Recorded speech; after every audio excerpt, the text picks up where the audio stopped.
Karibu katika podcast hii yetu ya leo katika kipindi hiki cha Wimbi la Mazingira, ambapo kwa majina anaitwa Ruth Care.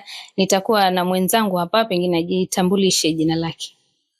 Jina langu ni Mazera Nduria. Karibu. Asante Mazera. Naona Mombasa leo ni Mombasa hata ni coast mzima. Weather wanasema weather Ulaya. Mambo yamebadilika. Weather, hali ya anga imebadilika kabisa. Kweli kumekuwa na mabadiliko ya ni msimu huu wa ile mvua ya mwaka ambao kwa kawaida huwa inatakana ianze mwezi wa 4 na inaendelea mpaka mwezi pengine wa 6 wa 5 wa 6 pale inapungua. So imekuwa namna hiyo. Mwaka huu kidogo naona imefuata ile pattern ambayo ni ya kawaida, kwa sababu mvua ilianza kunyesha mwezi wa 4 kidogo, alafu saizi ni kama imeongezeka mwezi wa 5 ambapo jadi ya mvua za mwaka ilikuwa inaenda pamoja na masuala ya kilimo, kwa sababu zamani ilikuwa watu wanajua ikifika mwezi wa 3 wameshatayarisha mashamba, wameshapanda, wanasubiri mvua. Halafu mvua inanyesha kwa wingi, halafu inapungua, inapatia nafasi watu kupalilia. Ilikuwa na pattern yake na ilikuwa inasaidia sana, kwa sababu mimi nakumbuka nikiwa mdogo tulikuwa tunavuna, tulikuwa tuendi kununua unga dukani. Na mahindi tulikuwa tunapata ya kutosha mpaka tunayahifadhi. Yanafikia mpaka msimu mwingine. Na yale mahindi ndio tena tulikuwa tunatumia. Kulikuwa kuna mengine ambayo yamechaguliwa specific ya mbegu. Kweli. Ukienda kwa Uchaga ama ile granary zetu za zamani. Ulikuwa nao Uchaga. Tulikuwa na Uchaga. Kulikuwa katika ile granary ambayo ilikuwa katika jikoni. Kwa inajengwa pale vizuri kabisa, unaingia hapo na utakuta kuna mahindi yametundikwa hivi na maganda yake. Yale yatakaa vile vile, hayataguswa mpaka msimu mwingine tutachukua yale tunaenda kupanda. I can relate. Mimi pia nakumbuka kwa nyumba ya nyanyangu. Mpaka leo nadhani huo Uchaga huko. Sijaingia muda mrefu, lakini I believe huko mpaka sasa. Nikienda nyumbani nitaenda kuangalia. Na tulikuwa haturuhusiwi kabisa kushika mahindi yenye yako hapo juu. Lakini sasa tuseme ni nini kimebadilika kwa sasa? Nitakupatia mfano wa mwaka jana na mwaka juzi. Mwaka juzi nafikiri mvua ilinyesha vizuri sana na watu walipata chakula. Lakini mwaka jana kulikuwa na mabadiliko. Ile mvua haikunyesha vile inavyotarajiwa. Alafu pia haikunyesha kwa wakati, na pia haikuwa kiwango kile ambacho inatarajiwa. Na imekuwa namna hiyo kwa tuseme kama miaka 10 mpaka sasa imekuwa namna hiyo. Kwa hivyo imeathiri jinsi watu wanavyoendeleza kilimo. Kwa sababu watu wanalima, kwa mfano huku kwetu pwani watu hawajaingilia kilimo cha unyunyizaji maji, isipokuwa wale ambao wanakaa karibu na mto kama kule Galana. Ukienda Galana utapata kule watu wanalima throughout the year. Kila baada ya miezi 3 wanalima, wanavuna, wanauza kama. Lakini huku sehemu kubwa ni kwamba tumekuwa tunategemea mvua. So kukiwa na mabadiliko kidogo basi kila kitu inaharibika. So nafikiri hilo ni swala ambalo limekuwa likijadiliwa sana, kwamba hii inatokana na mabadiliko ya tabia nchi. Na sana imetokana na maisha ya watu vile wanaishi. Nitakupatia mfano wa maeneo mawili. Moja ni upande wa Kwale, sehemu ya Samburu, mpaka imeshikana na Kinango. Alafu kuna sehemu ya Bamba upande wa Ganze, Kilifi County. Hizi sehemu mbili ziko na kitu kimoja ambacho nafanana. Haya maeneo yamekuwa yakizalisha makaa ama mkaa kwa wingi sana. Na kama unavyojua, makaa ni ukataji wa miti, mpaka ukate miti, uchome na vitu kama hivyo. Na ukiangalia hivi sasa, sehemu kubwa sana katika maeneo haya mawili ambayo nimekutajia yanaelekea kuwa jangwa. Na tukiongelea kuhusu mabadiliko ya tabia nchi na vile pia mpangilio ama vile mvua inavyonyesha, ni kwamba ikiwa kutakuwa na uharibifu wa miti ama misitu, basi mvua lazima itaathirika.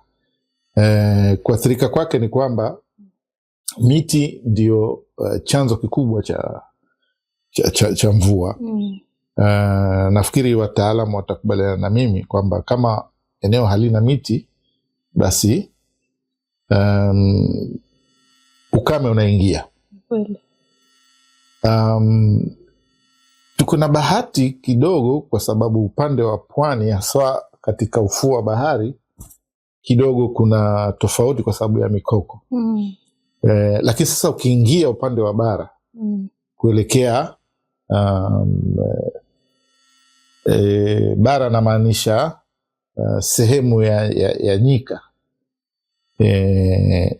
ya pwani ambayo ni maeneo ya Kilifi, Kwale, kuelekea mpaka Taita Taveta, kumekuwa na ukataji wa miti kiasi kwamba ile miti wameimaliza. Sasa wanachimba vile visiki vilivyobaki, wanapichua. Lakini kwani hakuna sheria za kudhibiti ukataji wa miti? Hilo ni swala ambalo ni gumu kwa mimi kulijibu. Sheria zipo kwamba miti haistahili kukatwa, na hata kama uko na miti yako umeipanda, lazima upate kibali kutoka kwa Kenya Forest Service, na kukata kile kibali utapewa kwa makubaliano kwamba ile miti ambayo umepanda ni ya kiwango fulani, ni ya umri fulani, na unapokata unahakikisha kwamba kuna miti mingine ambayo inaendelea kukua. So kusiwe na gap yoyote kwamba unakata mpaka unamaliza ile miti. So hiyo ni kama haijafanyika, watu wanakata miti. Na sasa kitu kibaya zaidi ni kwamba ni miti ambayo ni indigenous. Unaona, ni miti ya kienyeji, miti ya jadi ambayo kupata mbegu yake imekuwa shida. Juzi nitakupatia mfano, tulikuwa kule Mwache. Kuna Mwache Dam. Kuna kitengo cha upanzi wa miti kule. Na saa hizi wanajaribu kutafuta mbegu ya ile miti indigenous trees. Kwa sababu miti imekatwa, hakuna tena ile miti indigenous trees. Na licha ya kuwa na ukame, kumetokea tatizo jingine ambalo tulilipata kule, kwamba kuna baadhi ya ndege ambao walikuwa wakiishi wakikaa katika ile miti. Hao ndege hao hawako tena, wametoroka. Kwa sababu habitat yao imekuwa affected. So tukiongelea swala la ukataji wa miti, haliathiri tu hali ya anga na kusababisha ukame, lakini inaathiri mpaka ile biodiversity. Unaona? Kuna ndege ambao sisi tuko wadogo tulikuwa tukiwinja, tulikuwa tunawaona. Saa hizi hakuna. Unaona? So mimi nakupatia mifano hai. Ulikuwa ukienda ukiwinja na panda ama? Tukiwinja na panda. Unaona? Wale ndege hawako tena saa hizi. Hawako kabisa. Baadhi ya ndege ambao tulikuwa tukishabikia sana, wale ndege hawako tena. So tukiongelea swala la ukataji miti na mabadiliko ya tabia nchi, tunaongelea pia na biodiversity ile ambayo inapotea. Je, ni kwamba jamii haina ufahamu wa athari za ukataji wa miti, ama tuseme ni ignorance yenye kwa hapo? Ule ufahamu sidhani kama walikuwa wameketishwa akaelezwa kwamba unapokata miti kutakuwa na madhara haya na haya na haya. Lakini pia swala ambalo lilikuwa linakuja, kwa sababu hii ni jadi ya watu. Jadi inamaanisha kwamba ni source of livelihood. Wamekuwa wakifanya wakichoma makaa, lakini hakuja kuwa na alternative. Ukimwambia mtu usikate mti, usichome makaa, unampatia alternative gani? Unaona? Kwa upande wa mikoko, nafikiri kama umewahi kuwa mwangalifu, unakuta kumekuwa na mambo mengi sana yanafanyika. Kuna maswala ya ufugaji wa nyuki. Unaambiwa kwamba usikate huu mkoko, lakini mizinga ya nyuki, weka mizinga ya nyuki katika msitu huu wa mikoko, ili upate mapato kutokana na asali. Vile vile pia katika yes, kuna mambo kama za eco credit zimekuwa zikishamiri sana. Unapatiwa pesa, unafungua biashara, kuna vigezo fulani, unaambiwa pengine upande mikoko kiasi fulani, unaingia katika ule mpango wa eco credit, unafungua biashara, ile biashara yako unatumia kuservice ule mkopo, lakini pia bado unaendelea kufanya. So mambo haya yote yamekuja kwa sababu wa umefanywa sana katika masuala ya bahari. Unaona, ambapo kuna mikoko. Lakini upande ule wa nyika, sijui kama hilo ni neno sahihi. Upande ule wa nyika ni kwamba hakukuwa na mipangilio kama hiyo, unaona, ya kuwapatia watu alternative ya kufanya. So watu waliendelea kufanya, na pia hakukuwa na sheria ngumu ambazo ziliwafanya kuzuia watu kutoendelea na ile biashara ya makaa. Halafu pia ile biashara ya makaa, kitu kimoja ambacho nataka ufahamu ni kwamba haya makaa unayaona saizi yakiletwa na pikipiki. Hii ni sehemu ndogo sana ya ule uharibifu ambao ulikuwa ukifanyika, kwa sababu makaa ya Kenya yalikuwa yanaingia mpaka baharini, yanapelekwa yanasafirishwa. Unaona? Sasa ilikuwa biashara kubwa. Ukienda Kismayo saizi kuna soko kubwa sana la makaa. Yale makaa yanatoka wapi? Kenya. No. Yeah, unaona?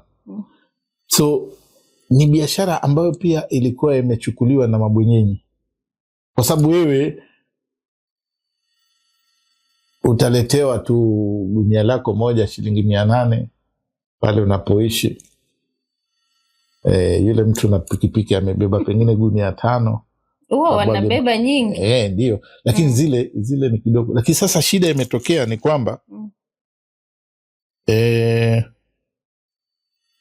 yale makaa walikuwa wakiyapata sehemu za hapa karibu, mwanzo wa Bamba na nini. Sasa hii wanaingia ndani. Wanaingia mpaka kwenye mbuga sasa za wanyama. wa Taita Taveta kule. Unaona? Kwa sababu huku wamemaliza kabisa, na hakukuwa na mpangilio wa kuambia watu wapande miti.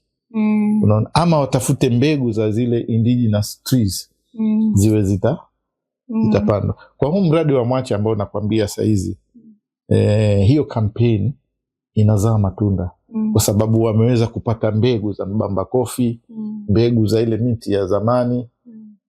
Wameanza kupanda, ziotesha miti mingi sana mbamba kofi.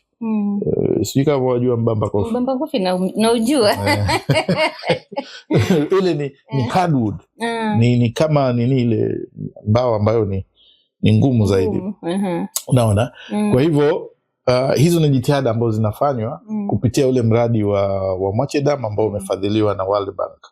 Ni component kubwa sana pale katika, na hii component vile wamefanya imesaidia pia kuleta ajira kwa jamii kwa sababu wenye kuotesha ile miti ni kina mama. Unaona? Wale ambao wanasimamia ile miti kupanda na kuinyunyizia, kuimwagia maji ni vijana. Unaona? So ni mpango ambao umeleta mabadiliko kiasi, watu wanapata mapato na pia wanajaribu sasa kurehabilitate yale maeneo ambayo yalikuwa yameharibika. Umekuwa mwanahabari wa muda mrefu sana. Umecover stories kuhusiana na masuala haya ya climate change. Na pengine utuambie, ukienda huko mashinani, ni athari zipi ambazo jamii wanapitia kutokana na masuala haya ya ukataji miti? Athari ziko nyingi. Athari ziko nyingi sana. Moja ambayo tumegusia ni erratic rainfall patterns, kwamba patterns za mvua zimekuwa haziaminiki. Unaweza tayarisha shamba lako utarajie kwamba mvua itanyesha na mvua isinyeshe.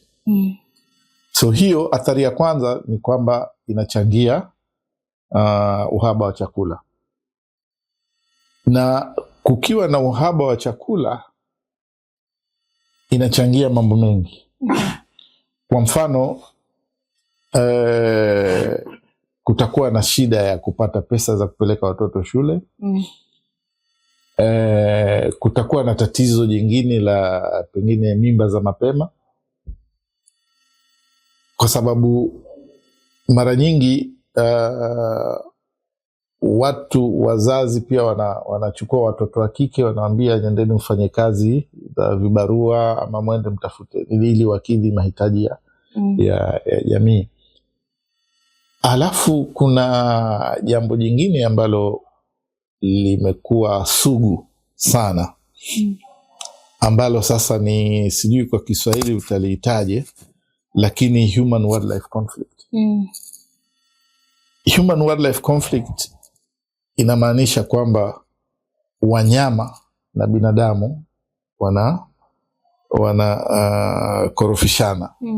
Pengine kama hilo ndio neno sahihi. Na hii imekuwa wazi sana katika maeneo fulani kule Kilifi, kwamba ndovu sasa, kwa sababu ya mabadiliko ya tabia nchi, hakuna chakula, maji pia vile zile ponds zimekauka. So inamaanisha nini? Ndovu wanatoka kule, wanazurura kutafuta mahali watapata chakula. Sasa wakitoka kule, wakija, wakipata mihogo, wakipata migomba, wakipata nini,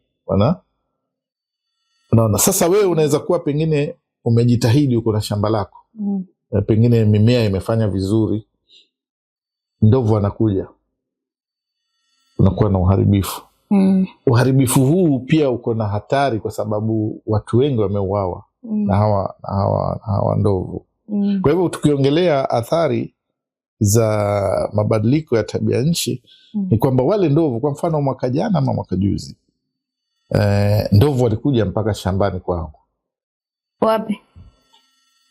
Kule Sokoke kule Mwahera, za Mwahera. Mara ya kwanza sasa walikuja paka pale, nilikuwa na bahati kwa sababu nafikiri walivunja mkanju mmoja korosho, lakini kwa jirani yangu waliharibu kila kitu, migomba, mihogo, nini walikula, walifunja kabisa. Naona, so mimi mwenyewe nimeona athari za, kwa sababu ndovu wakikosa maji na chakula kule wataenda mahali ambapo kuna chakula. Na ni tukio la mara ya kwanza ama washawahi haribu vitu hivi? Si tukio la mara ya kwanza. Kama unafuatilia hata mitandao, juzi, mwaka huu pia mwaka jana, huyu alikuwa mbunge wa Ganze, Saidi Mwambire, ambaye saizi ni speaker wa Kilifi County bunge. Aliweka picha pale kuonyesha uharibifu. Naye ako na shamba kubwa sana kule Forodhoyo, kule upande wa Ganze. Yeye amelima, ni mkulima hodari kabisa. Kile kitu kilibaki pale kwake ni minazi tu na machungwa kidogo. Manake ndovu hawezi angusha minazi, lakini kwa shamba lako wewe ndio ilikuwa mara ya kwanza? Kwa mara yangu ilikuwa ni mara ya kwanza kuharibu ule mkanju, lakini huwa wanapitia pale kwangu.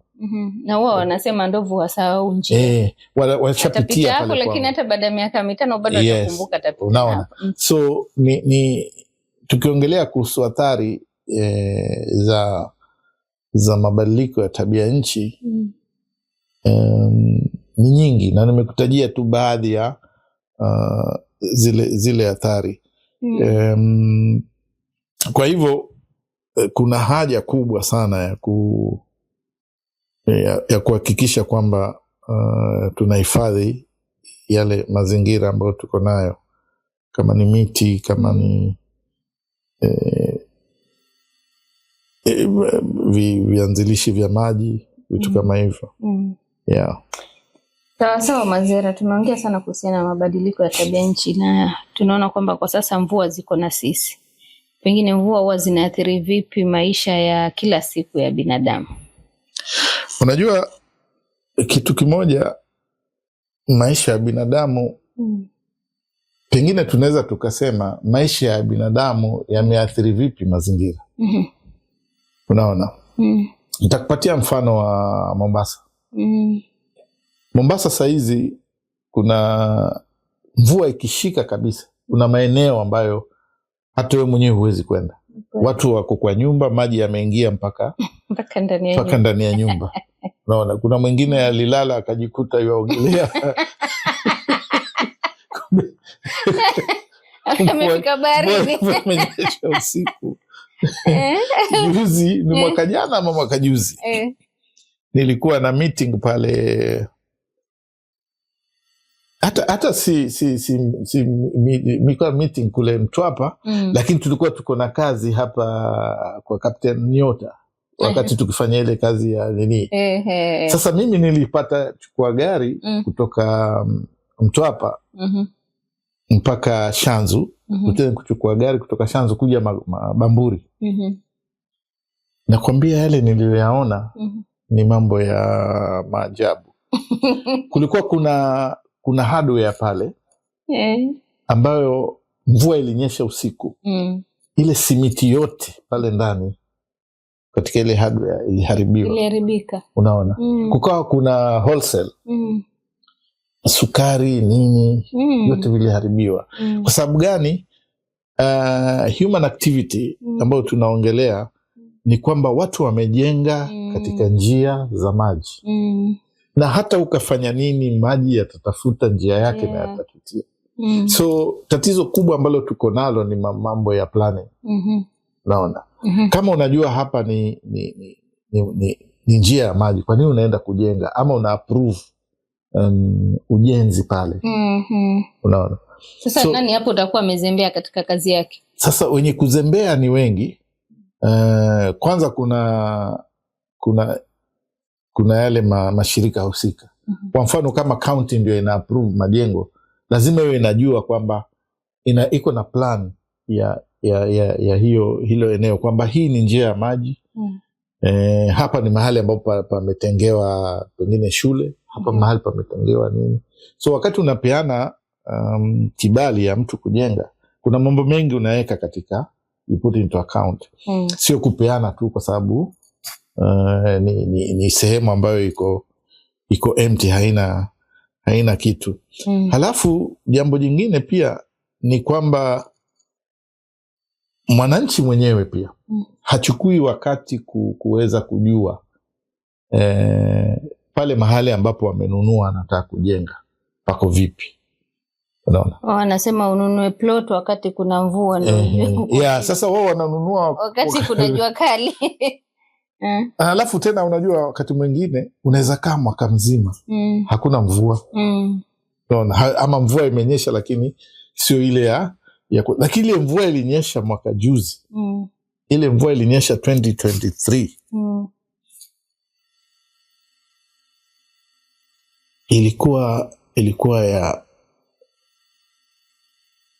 Ilikuwa nyingi sana na iliharibu kila kitu. Kuna kuta zilikuwa zimewekwa pale ziliangushwa, kuna nyumba zilianguka, kuna watu walikufa. Unaona? So ni mafunzo ambayo watu watakana wajifunze pia kutokana na, lakini pia nafikiri hakuja kuwa na njia za makusudi za kuhamasisha umma kuhusiana na athari hizi.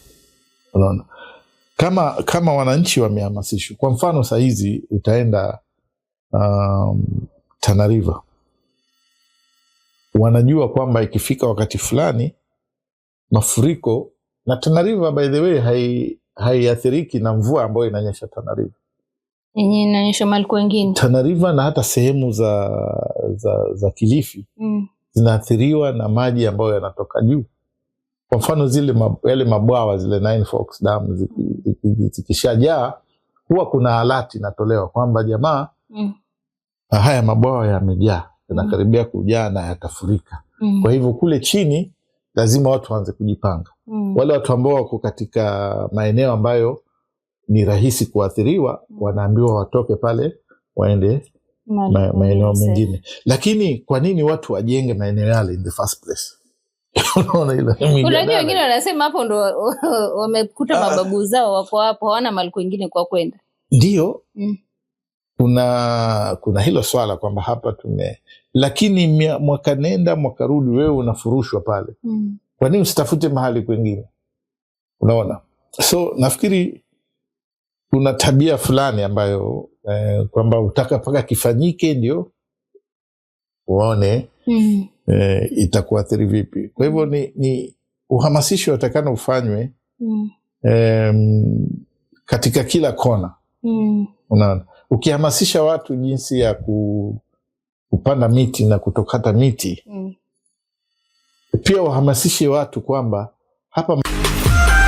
You're listening to Blue Radio, bringing the vibe. Tukielekea kumalizia, pengine napenda unieleze kisa kimoja ambacho wewe hutawahi kisahau ambacho kilishai kutendekea wakati wa msimu wa mvua. Mimi mwenyewe siwezi kusema kuna kisa ambacho kimenitendekea isipokuwa tu pengine nyumba kuvuja.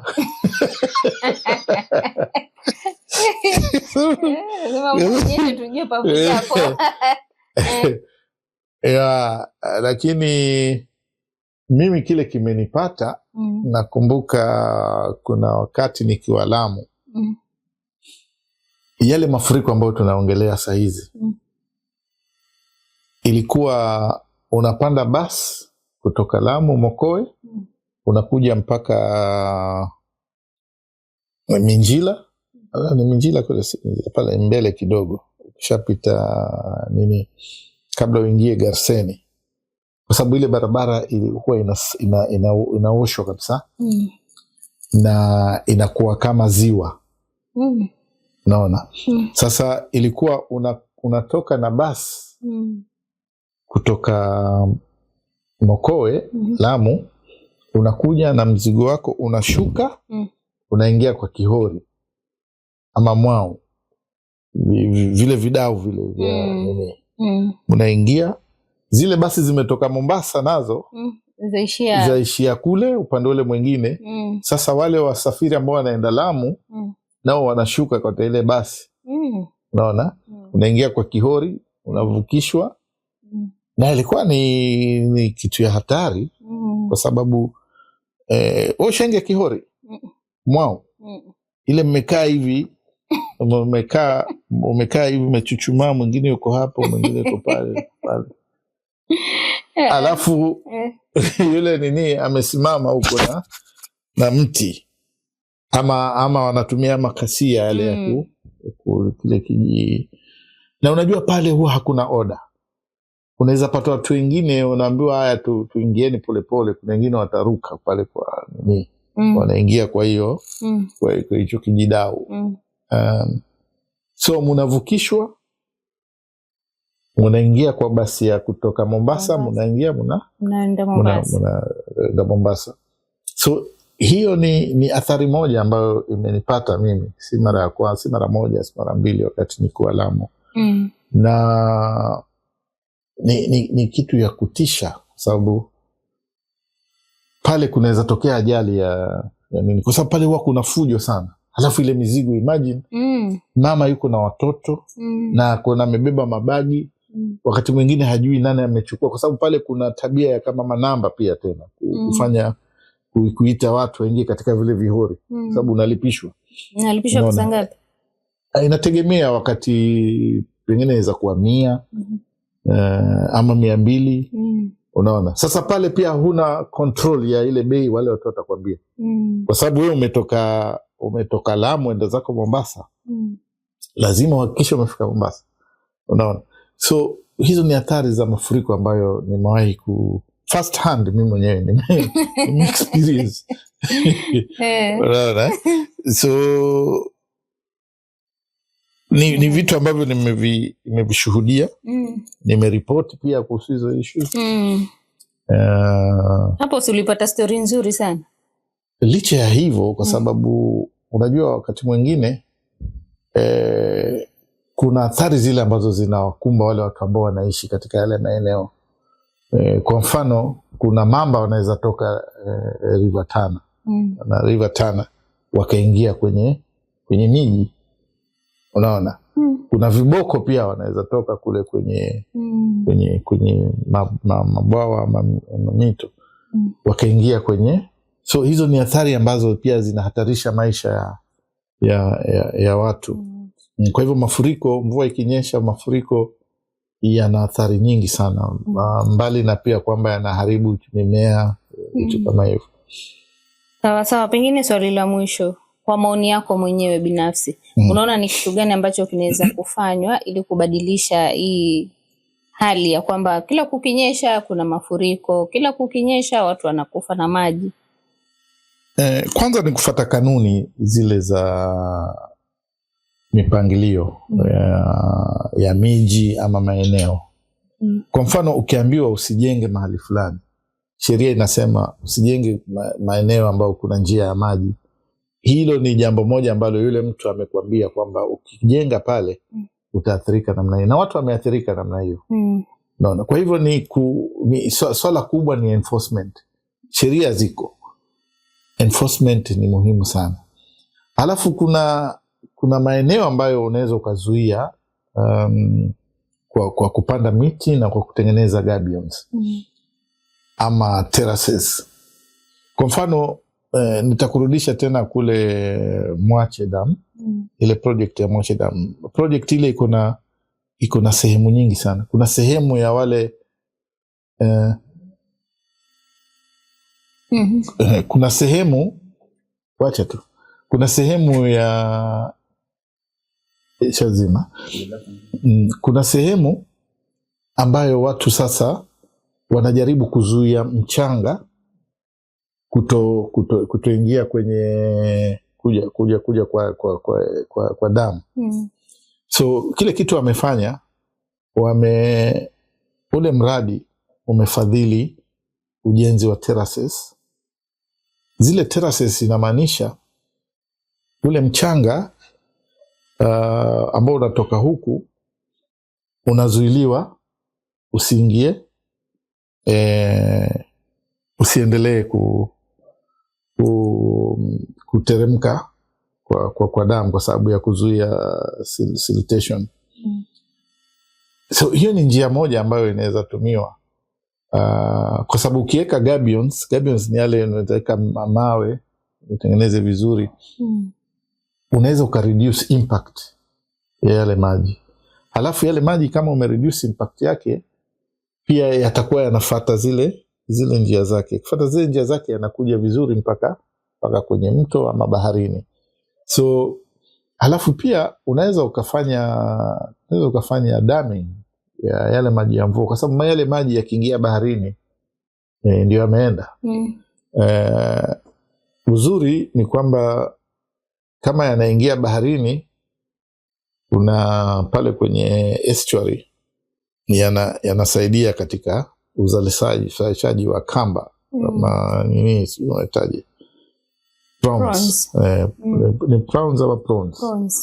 Yotegemea kama ulikuwa kindergarten ama ulikuwa hizi za Mwijo primary. Bora kusoma bana.